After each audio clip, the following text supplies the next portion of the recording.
Hello students, पिछले topic में हमने पढ़ा था रिप्रोडक्शन इन पैरामीशियम। इसमें हमने 2 स्टेप कंप्लीट कर लिए थे। फर्स्ट एसेक्सुअली और सेकंड है हमारा सेक्सुअली। आज हम पढ़ेंगे nuclear reorganization in Paramecium. Nuclear reorganization means दोबारा से बनना, और न्यूक्लियर मीन्स न्यूक्लियस का बनना। दैट मीन्स न्यूक्लियस का दोबारा से रीऑर्गेनाइज होना न्यूक्लियर रीऑर्गेनाइजेशन कहलाता है। पैरामीशियम में न्यूक्लियर रीऑर्गेनाइजेशन 4 स्टेप में कंप्लीट होता है, यानी 4 प्रोसेस में कंप्लीट होता है। फर्स्ट है हमारा एंडोमिक्सी, सेकंड है ऑटोगैमी, थर्ड है साइटोगैमी और फोर्थ है हीमिक्सी। इन पे शॉर्ट नोट आते हैं तो इन्हें डीपली करना जरूरी है। तो फर्स्ट है हमारा एंडोमिक्सी। What is endomixy?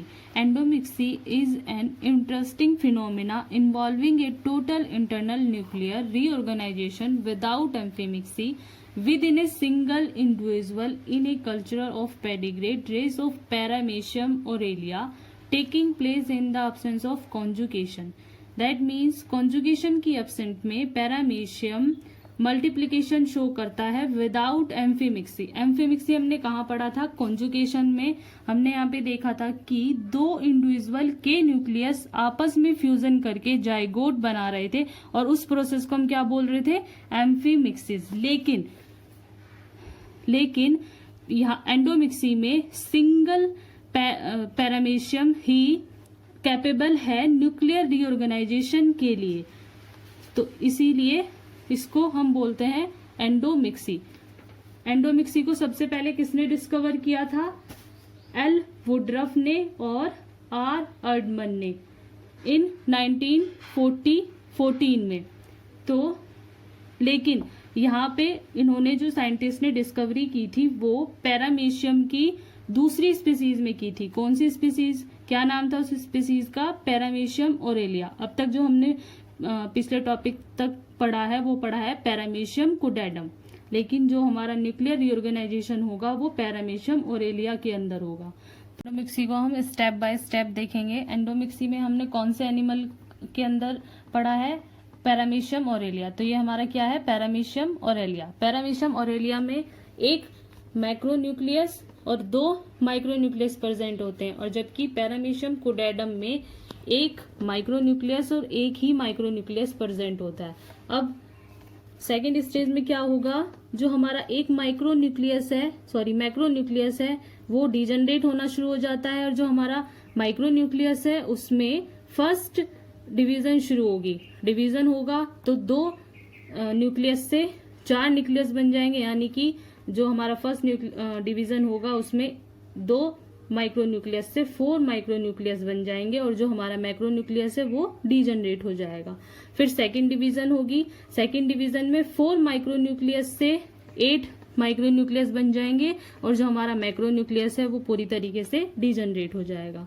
अब जो ये 8 न्यूक्लियस है इनमें से 6 माइक्रोन्यूक्लियस जो है वो डीजनरेट होने शुरू हो जाएंगे, और सिर्फ एक माइक्रोन्यूक्लियस हमारा रह जाएगा। अब ये जो हमारा पैरामीशिया है ये डिवीजन करके 2 डॉटर पैरामीशिया बना लेगा, जिनमें दोनों में एक न्यूक्लियस प्रेजेंट होंगे। तो फिर दोबारा से इनमें डिवीजन शुरू होगा तो एक न्यूक्लियस से 2 बन जाएंगे, और 2 न्यूक्लियस से हमारे 4 न्यूक्लियाई बन जाएंगे। अब जब हमारा यहाँ पे चारों न्यूक्लियस में डिवीजन होगा, यानी कि जो 2 न्यूक्लियस माइक्रोन्यूक्लियस हैं वो ग्रोथ करके 2 मैक्रोन्यूक्लियस में कन्वर्ट हो जाएंगे और 2 माइक्रोन्यूक्लियस बन जाएंगे। फिर जो हमारे 2 माइक्रोन्यूक्लियस हैं वो तो डिवीजन नहीं करेंगे, लेकिन जो 2 माइक्रोन्यूक्लियस है वो डिवीजन करेंगे, और डिवीजन करके 2 से 4 मैक्रोन्यूक्लियस में कन्वर्ट हो जाएंगे। और फिर जो हमारा ये पैरामीशिया है ये डिवीजन करेगा, और डिवीजन करके 2 डॉटर पैरामीशिया में को बना लेगा, और फिर उसके बाद दोनों ही डॉटर पैरामीशिया में एक मैक्रोन्यूक्लियस और 2 माइक्रोन्यूक्लियस प्रेजेंट होंगे, यानी कि अपने पेरेंट के सिमिलर होगा। ये भी जैसे इसमें यहाँ पैरामीशियम ओरेलिया में एक मैक्रोन्यूक्लियस और 2 माइक्रोन्यूक्लियस प्रेजेंट थे।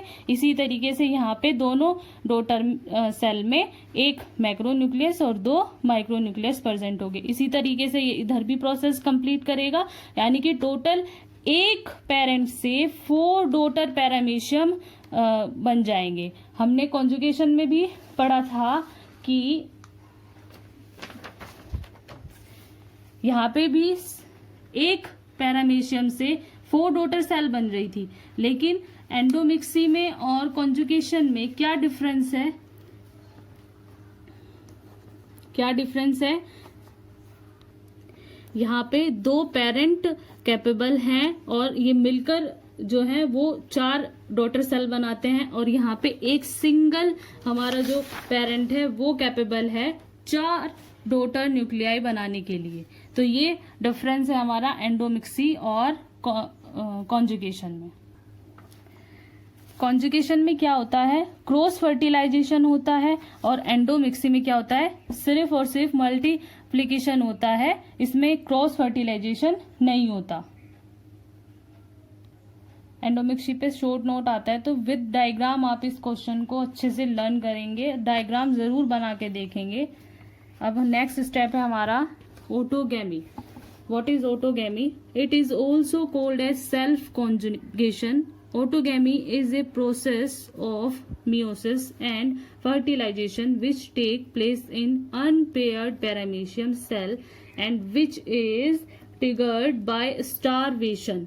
That means self conjugation means, conjugation में हमने पढ़ा था कि 2 इंडिविजुअल जो हैं वे आपस में क्रॉस फर्टिलाइजेशन करते हैं। ये आपको दिख भी रहा होगा कि ये आपस में क्रॉस फर्टिलाइजेशन करते हैं, लेकिन ऑटोगैमी में ये आपस में फ्यूजन ना करके आप एक मतलब दूसरे इंडिविजुअल के साथ फ्यूजन ना करके आपस में फ्यूजन करते हैं, तो इसलिए हम इसको बोलते हैं सेल्फ कॉन्जुगेशन। क्रॉस ना करके आपस में करते हैं। ऑटोगैमी को सबसे पहले किसने डिस्कवर किया था? WF टेलर ने इन 1936 में। आपको ये साइंटिस्ट के नाम बता रही हूँ ताकि आप ये याद रखें, ये 2 नंबर में आ जाता है क्वेश्चन कि ऑटोगैमी के साइंटिस्ट का क्या नाम था, इसीलिए। अब हम ऑटोगैमी के डायग्राम को भी डिटेल में पढ़ेंगे।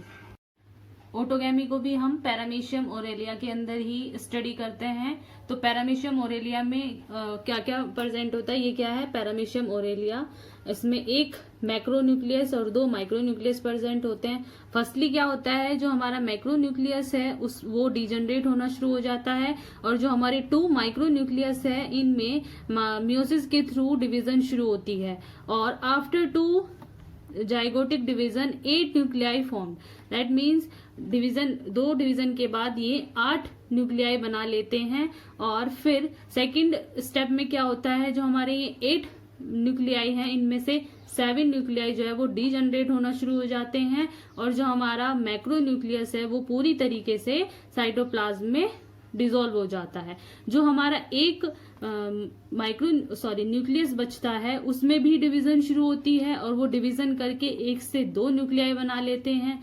जो पैरामीशियम ओरेलिया की स्पीसीज होती है वो कुछ टाइम के लिए अपने माउथ के पास एक प्रोटोप्लाज्मिक कोन बना लेते हैं, और जब ये प्रोटोप्लाज्मिक कोन बना लेते हैं तो जो हमारे न्यूक्लियस होते हैं वो इस कोन में आकर आपस में फ्यूजन करते हैं, और फ्यूजन करके एक जाइगोट न्यूक्लियस बना लेते हैं। जब ये आपस में फ्यूजन करते हैं तो इसीलिए यहाँ हम क्या बोलते हैं कि ऑटोगैमी में सेल्फ कॉन्जुगेशन होता है। और फिर नेक्स्ट स्टेप में क्या होता है, एक जाइगोट न्यूक्लियस बन जाता है। फिर एक जाइगोट न्यूक्लियस के अंदर भी डिवीजन होती है, और डिवीजन होके ये 2 न्यूक्लियाई बन जाते हैं, और जो 2 न्यूक्लियाई बनते हैं उनमें भी डिवीजन होती है। फिर डिवीजन होके 2 से 4 न्यूक्लियाई बन जाते हैं, और जो 4th न्यूक्लियाई होते हैं इनमें ये आप ग्रोथ करके 2 मैक्रो न्यूक्लियस बन जाते हैं और 2 माइक्रो न्यूक्लियस बन जाते हैं। फिर जो हमारे माइक्रो न्यूक्लियस होते हैं इनमें डिवीजन होती है, और डिवीजन होके 2 से 4 माइक्रो न्यूक्लियस बना लेते हैं। फिर जो ये पैरामीशियम होता है ये डिवाइड करता है, और डिवाइड करने के बाद दो डॉटर पैरामीशियम बना लेता है और दोनों ही डॉटर पैरामीशियम में एक मैक्रोन्यूक्लियस और दो माइक्रोन्यूक्लियस प्रेजेंट होते हैं। मतलब कि ये भी अपने पेरेंट्स के सिमिलर होते हैं, यानी कि कौन होते हैं। जैसे कि हमने देखा था एंडोमिक्सी में एक सिंगल पेरेंट से 4 डॉटर पैरामीशिया बने थे और ऑटोगैमी में एक सिंगल पेरेंट से 2 डॉटर पैरामीशिया बने। लेकिन ऑटोगैमी में ये सेल्फ कॉन्जुगेशन के थ्रू फर्टिलाइजेशन करता है और एंडोमिक्सी में ये मल्टीप्लिकेशन शो करता है। अब नेक्स्ट स्टेप है आपका साइटोगैमी। What is cytogamy?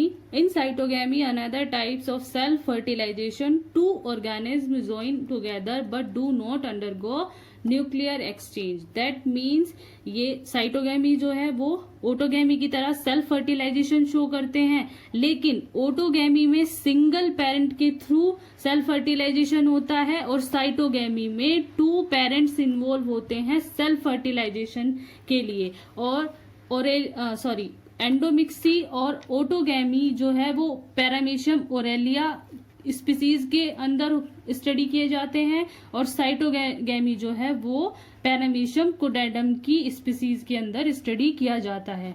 That means साइटोगैमी जो है हमारा कॉन्जुगेशन का प्रोसेस, सेम प्रोसेस, यही प्रोसेस होता है, बस डिफरेंस ये होता है कि कॉन्जुगेशन में ये क्रॉस फर्टिलाइजेशन करते हैं और साइटोगैमी में ये आपस में फ्यूजन करते हैं, यानी कि सेल्फ फर्टिलाइजेशन करते हैं। इसीलिए यहाँ पे साइटोगैमी में सेल्फ फर्टिलाइजेशन होता है। सेम यही बाकी सब यही प्रोसेस होगा, बस सिर्फ और सिर्फ क्रॉस फर्टिलाइजेशन ना होके सेल्फ फर्टिलाइजेशन होगा। अब नेक्स्ट है आपका हीमिक्सी। A chromosomal rearrangement process take place in a number of steps. First is the 2 micronuclei of paramecium aurelia enlarge and divide 2 times to form 8 nuclei. Some of these daughter nuclei will continue to divide to create potential future gametes nuclei. That means हेमिक्सिस में क्या होता है, जो chromosomes होते हैं वो आपस में अरेंज होने शुरू हो जाते हैं और फिर जो इनके माइक्रोन्यूक्लियाई होते हैं उनमें डिवीजन शुरू होता है और माइक्रोन्यूक्लियाई जो डिवीजन करके 2 से 8 न्यूक्लियाई बना लेते हैं और फिर पैरामीशिया जो है वो डॉटर पैरामीशिया में कन्वर्ट हो जाते हैं। ये जो आपके एंडोमिक्सी, ऑटोगैमी और साइटोगैमी है ये शॉर्ट क्वेश्चन में मोस्टली आते हैं। हीमिक्सिस जो है वो रेयर आता है, इसलिए आप इनको शॉर्ट को अच्छे से लर्न करेंगे। और जो आपका फर्स्ट फाइलम है प्रोटोजोआ वो कंप्लीट हो गया है। आपकी जो फर्स्ट बुक है लोअर नोन कोऑर्डिनेट, इसके अंदर फर्स्ट टॉपिक आपका प्रोटोजोआ जो है वो कंप्लीट हो चुका है और जो हमारा नेक्स्ट टॉपिक होगा फाइलम पोरीफेरा वो हम नेक्स्ट लेक्चर में करेंगे। Thank you student.